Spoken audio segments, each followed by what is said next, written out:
আজকে আপনাদেরকে আবারও কিছু গুরুত্বপূর্ণ কথা বলবো, আপনারা সবাই মনোযোগ দিয়ে শুনবেন। কাজাখস্তানে যে বাঙালিরা আসে, যার মাধ্যমে আসুক না কেন, পুরাতন লোকদের রেফারেন্স ছাড়া তারা কাজ পায় না। অবশ্যই পুরাতন লোকদের রেফারেন্স লাগে, কিন্তু বাংলাদেশ থেকে যখন আসে, বাংলাদেশে থাকা অবস্থায় লোকেরা জানে না। লোকেরা মনে করে যার তার হাতে জমা দিলেই কাজাখস্তানে এসে ভালো থাকবে। না, ভালো থাকতে হলে ভালো মাধ্যম ধরে আসতে হবে, এটা আপনাকে বুঝতে হবে। সবাইয়ের মাধ্যমে আসলে যদি সবাই ভালো থাকতে পারতো, তাহলে তো মানুষ যেখানে সেখানে জমা দিত, তাহলে আর মানুষ ভালো মাধ্যম খুঁজতো না। আপনি ভালো থাকতে চাইলে ভালো মাধ্যম ধরতে হবে। অবশ্যই যদি আপনি ভালো মাধ্যম খুঁজে পান, আপনি ভালো থাকবেন, অবশ্যই ভালো থাকবেন। আপনাদেরকে অনুরোধ করি, আপনারা কাজাখস্তানে আসতে চাইলে অবশ্যই আমাদের মতো পুরাতন যারা আছি, 3-4 বছরের পুরাতন, তাদের মাধ্যমে আসেন। আমরা আপনাদেরকে বেশি আপনাদের সাপোর্ট দিব।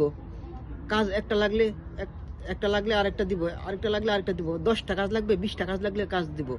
কত কাজ লাগবে আপনার?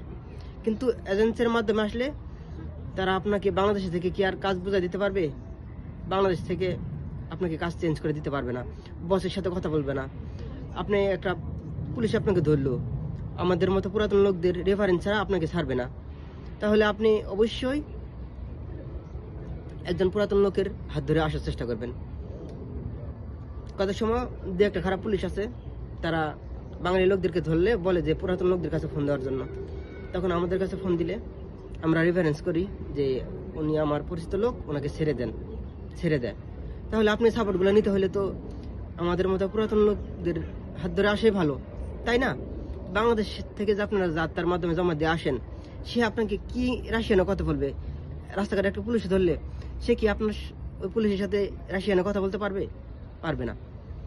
একটা বসের সাথে কথা বলতে পারবে না। আপনার কি কি লাগবে কোম্পানিতে, সে কি বসের সাথে কথা বলতে পারবে না। কাজাখস্তানে যে সমস্ত লোকেরা এজেন্সির মাধ্যমে আসে, তারা আমার মাধ্যমে এবং আমার মতো পুরাতন যারা আছে তাদের রেফারেন্সে কাজ পায়।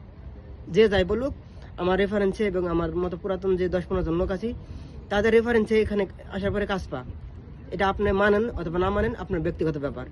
আসার পরে 100% এটা আপনি প্রমাণ পাবেন। এর জন্য বলি, কাজাখস্তানে আসতে চাইলে পুরাতন লোকদের মাধ্যমে আসেন, তাতে আপনার ভালো হবে। আর আমার ভিডিওগুলো যে সমস্ত ভাইরা দেখেন, বেশি বেশি শেয়ার করবেন, সাবস্ক্রাইব করে রাখবেন। আল্লাহ হাফিজ।